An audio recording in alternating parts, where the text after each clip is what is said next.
I am Wilhelm Helsingius, and I have psychology and cognitive psychotherapy degrees. You've reached episode 16 of the Love Unconditionally Handbook. Welcome. Relationships and Our Mental Programming, Part 2. Let us begin. When do you lose your inner calm? Take a moment to reflect. In what kinds of situations do you tend to lose your sense of peace? Are there moments when you feel triggered, irritated, defensive, unsettled?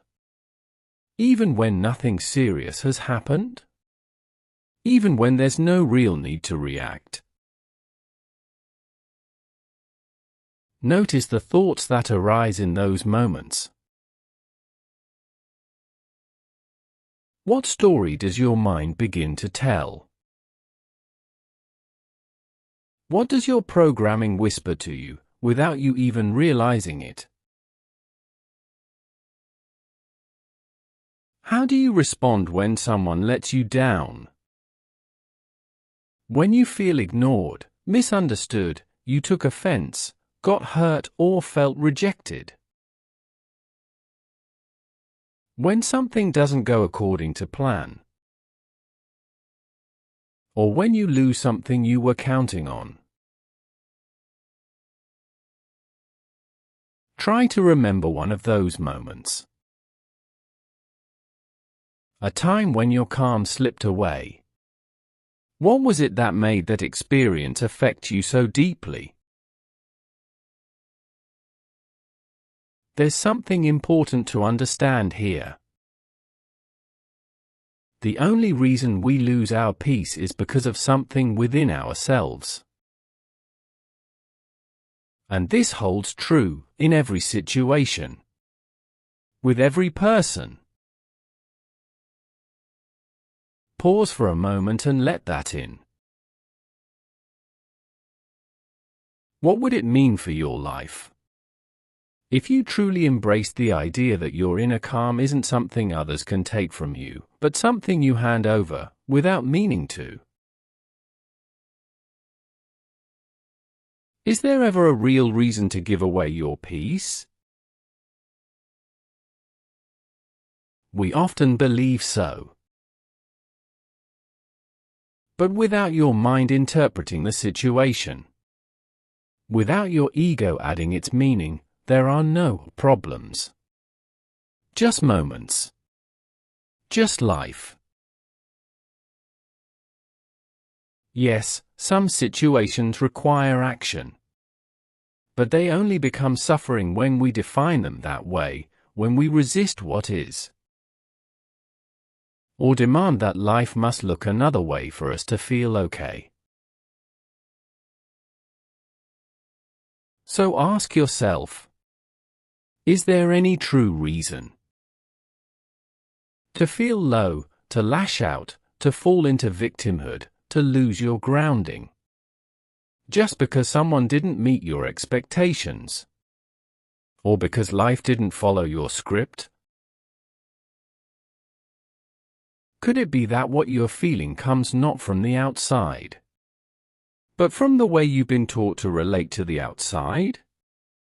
Could it be your programming? It's your thoughts, your patterns, your ego that pull you out of peace. And sometimes lead you to act in ways that even you don't fully understand. For example, you were likely taught that broken promises should make you upset. That someone else's behavior can determine how you feel. That your happiness depends on circumstances aligning just right. That disappointment is proof that something is wrong. But what if those lessons weren't truth, but just conditioning? What if you could begin to question them? Not with blame, but with curiosity? And what might open up in you if you did? What really upsets us? Anthony DeMello shares a powerful example. It's simple, but I hope it stays with you. Like a quiet memory you can return to the next time you find yourself believing that something outside of you is the cause of what you're feeling or experiencing within. Some students take their own lives after failing an exam. Others, in the same situation, shrug and say, "It's not the end of the world." So what made the first student suffer so deeply? Was it the exam? The failure? Or was it something deeper, something invisible? Was it their programming? Take a moment and think of a recent situation that upset you. Something that shook your peace or made you feeling hurt.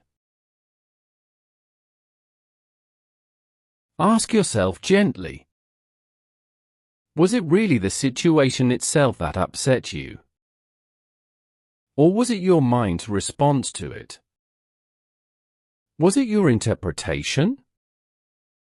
Your expectations? Your thoughts? What would happen if, in moments like that, you simply stopped upsetting yourself? Is that even possible? Can you imagine it? This isn't about ignoring your feelings. It's not about bypassing pain or pretending everything is fine. Your emotions matter. Your needs matter. But that doesn't mean you have to get angry. It doesn't mean you have to punish others. Because when you do, you often punish yourself first. We've been taught that asserting ourselves means raising our voices, defending our worth, proving we're right. But that kind of reaction often leads us further from connection, clarity, and peace. When we lose our calm, we also lose contact with what's real inside us. We forget who we are. We forget what we truly need. And here's something important to remember. The person who upset you, your partner, your friend, your colleague, was not the one who actually created the feeling in you. And it wasn't fully you, either. It was the conditioning, the programming, the old beliefs that still live inside, quietly shaping your reactions. So what does emotional maturity mean? Maybe it's this: letting go of blame. Not because others are perfect, but because blame keeps you stuck. Maybe maturity means rising above circumstances. Not in arrogance, but in quiet strength. It's not about controlling life. It's about not letting life, others, or your surface feelings control you. We've been taught to get upset when someone leaves us, breaks a promise, treats us unfairly, or speaks without care. Those moments hurt. But why make a difficult experience even harder? Why turn pain into prolonged suffering? The first thing that happens may feel heavy. but the second weight is the one we place on ourselves. By reacting, resisting, replaying. That's the part we can choose to shift. So ask yourself, why do we so often turn something hard into something worse? Why call it bad at all? Things happen. People act. Words are said. Plans fall apart. Rain falls. But it's not the events that hurt us. It's what our mind says about them. If it rains, is that good or bad? It depends, doesn't it? On your plans. On your thoughts. On your expectations. But the rain itself. It simply is. And the same is true for everything else. If someone acts in a way that feels unkind, it's your thoughts, your programming, your interpretation that defines the act as hurtful and creates the suffering you feel inside. It's not about denying harm. It's about recognizing where the power to suffer, or to stay at peace, truly lives. And more often than not, that power is in your hands. Why do you punish yourself? Let's pause here for a moment. Ask yourself, gently, why do you punish yourself?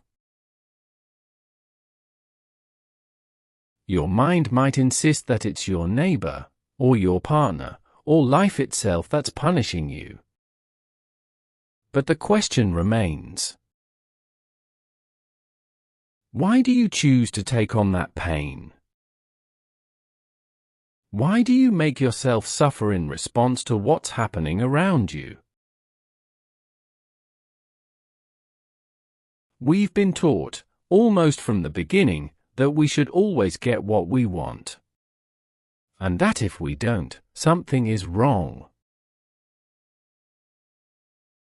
So when life doesn't match our expectations, we get upset. Not because we have to, but because we've been programmed to believe that's the natural response.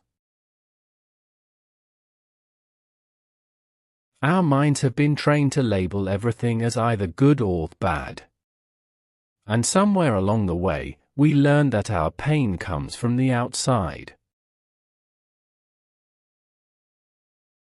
How many times have you thought, I wouldn't feel like this if they hadn't done that? Or, I was fine until that happened? Most of us learned that way of thinking when we were very young. Some parenting books even suggested that, when a child hurt themselves, you should blame the object. If a child bumped their knee on the edge of a table, the parent might say, "Bad table. How dare you hurt my child?" It sounds harmless, but it plants a seed. A belief that something, or someone, out there is responsible for how we feel in here. And many of us carry that belief into adulthood, never questioning it. But it creates confusion. It makes life challenging. It makes relationships difficult. It makes love harder. So ask yourself, do I sometimes act like the table is at fault when I'm hurting? Do I find myself blaming my partner, my child, my friend, my neighbor, my boss, for the feelings that actually come from inside me? Was it really your neighbor who made you feel this way? Or was it your reaction, shaped by old programming, that caused your suffering? Take a breath here. What kinds of situations usually cause you to lose your calm? What events stir something in you, that familiar tension, resistance, discomfort? Who do you often blame when what you're really feeling is something you haven't yet met within yourself? What if you stopped completely to label what others do as good or bad? What if you let time, not your thoughts, reveal what something truly means? And what would happen if you stopped hurting yourself? Stop making yourself upset. Not by denying reality, but by refusing to let it control your emotional world? What if, when things didn't go your way, when someone acted poorly, or forgot something important, or disappointed you, you chose not to respond in the same old way? What if, instead of reacting, you stayed connected to yourself? Not to tolerate injustice, not to suppress what's real, but to protect your peace, to reclaim your power, to live from a deeper place, not ruled by your ego, but led by your awareness. In a nutshell, why do we try to change others? Why do we try to change people, especially those closest to us? Often, it's because something they do triggers discomfort in us. We feel hurt, irritated, or out of balance. And we assume their behavior is the reason we feel that way. So we try to fix them, control the situation, make it stop. But what if, instead of reacting, you paused? What if you stopped getting upset and saw that the root of your suffering doesn't live outside of you? If you truly understood that, you might no longer feel the same urge to control people or situations at all. Do you need to do something special to change your inner programming? No. You don't have to force it. Programming begins to loosen the moment you start noticing it. The moment you see it clearly, its power starts to fade. It's not life that's treating you unfairly. It's your programming that makes life feel heavy. It's not that relationships are inherently hard. It's that the mind, through thought, ego, and learned reactions, makes them feel hard. No one can truly hurt you unless you receive, interpret, or hold on to their words or actions in a way that feels threatening.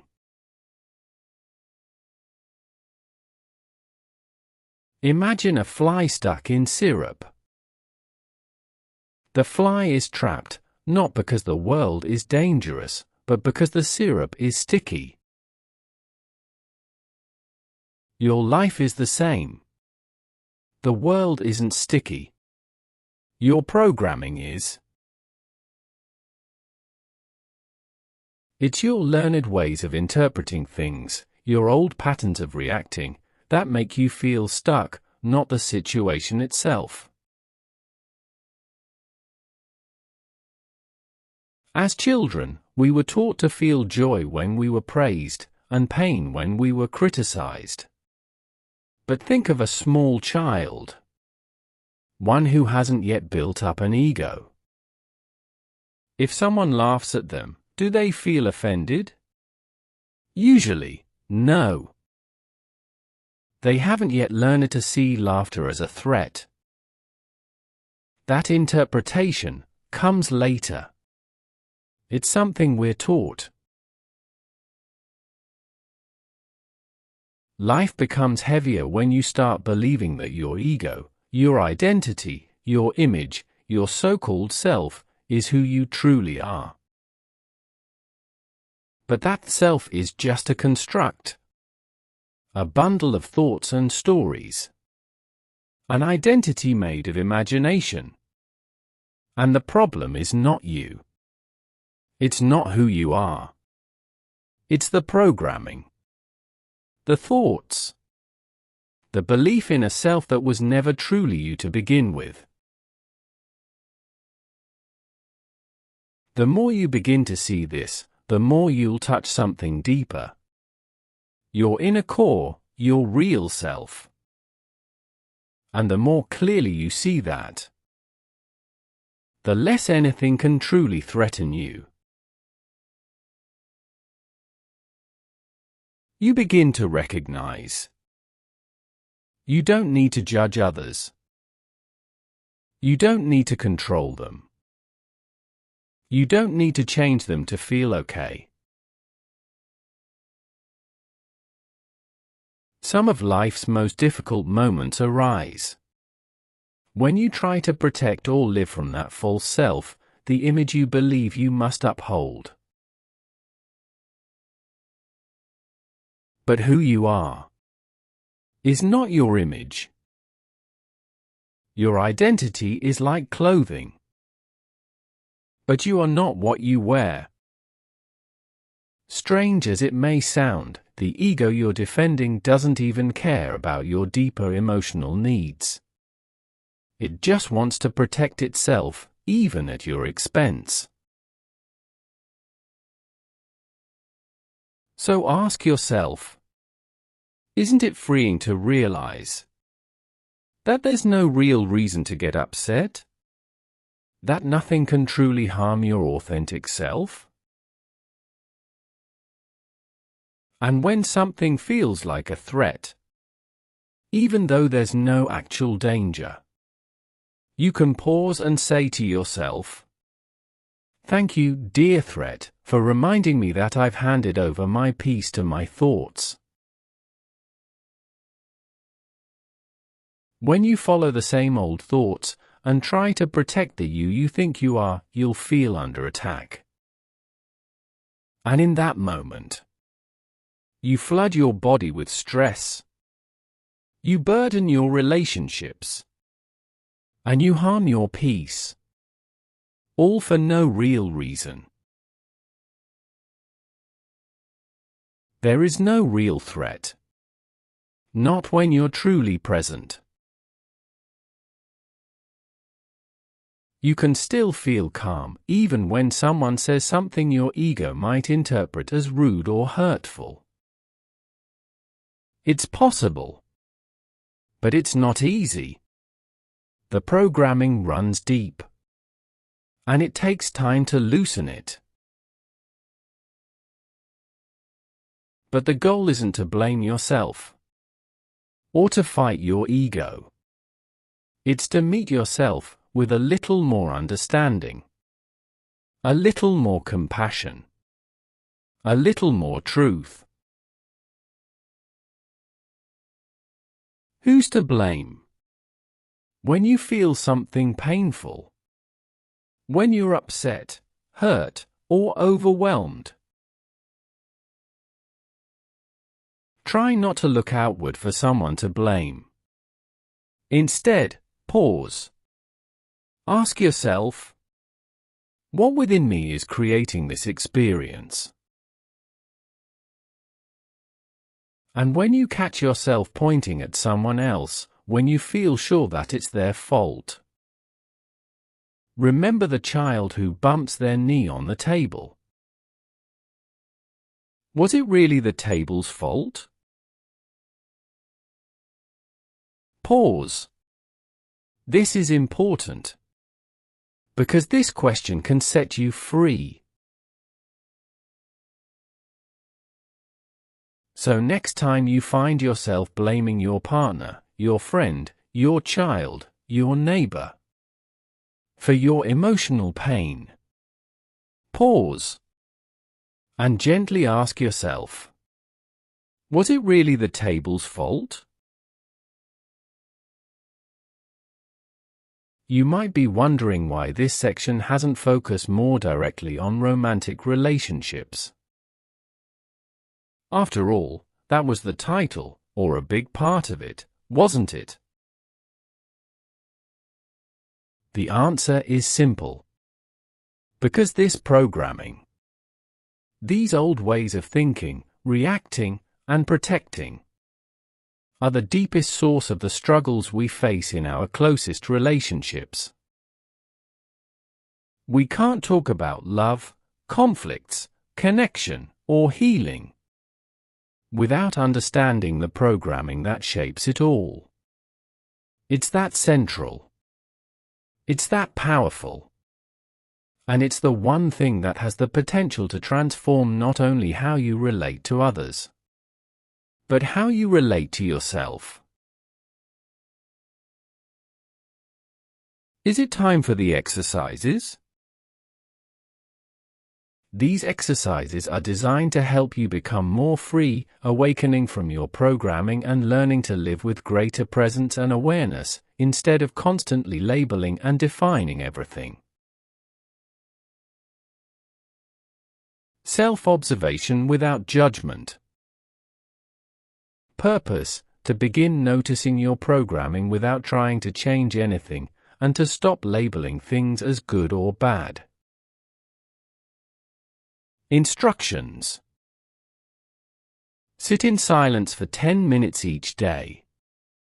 Observe your thoughts, emotions, and response. Silently say to yourself, "Right now, I'm thinking," or "Now I'm feeling," or "I let what happens within me and around me unfold," without labeling it as good or bad. Do not judge or label what you see, or what you're experiencing. Don't say it's good or bad, just notice it, like you would notice rain falling or stars in the sky. If someone says something or something happens, and you feel triggered, pause and say, "Something is happening. It is not good or bad, it just is." The part of me that wants to label this is my programming. For example, if your partner ignores you, or it starts raining on your way to work, observe how your mind immediately wants to say, "This is bad." Instead, try to say, "It's just rain," or "This doesn't feel good, but what they did, or didn't do, isn't actually good or bad unless I define it as such. What happened simply happened." The only thing that labels it as good or bad is my programming, because only time can reveal what it truly is. Watch what happens inside you when you let go of the labels. The mind may protest, but stay curious. You can ask yourself every evening, "What did I label today? What would happen if I simply let it be? I would not label anything anymore to good or bad. What is it that I really want?" Purpose: to reveal the programmed desires within me. How? Write down 3 things you believe you need in order to be happy. For example, that my partner loves me, to succeed at work, that I get the latest phone, computer, or flying carpet, or an exclusive home, beautiful partner, or that my stocks don't lose value, that I get to stay healthy and live a long life. For each item, ask yourself, what happens in me if I don't get this? Have I learned that this is important? From where? Can I imagine being free, happy and content, even without this? Reflect on how this desire keeps you trapped. I am not my emotions. Purpose: to separate your identity, or what you truly are, from what you feel. In this way, you can enjoy your emotions without being entirely controlled by them. How? When you feel anger, sadness, fear, or need, say to yourself, there is anger in me right now, but I am not the anger, and whatever I feel is not good or bad, it just is. I feel fear, but it is not the whole of me, it is just what I feel. Breathe deeply and observe the feeling as if you were a neutral witness. Picture your thoughts and emotions like clouds drifting across the sky. You are not the clouds, you are the sky itself, open, spacious and unaffected. Reverse the day, play with your programming. Purpose: to challenge your automatic patterns. How? Choose a day or a moment when you consciously do things the opposite of your habit. If you always want the last word, listen instead, in silence. If you have previously been selfish or primarily stood your ground, allow yourself to be compassionate, caring, and considerate.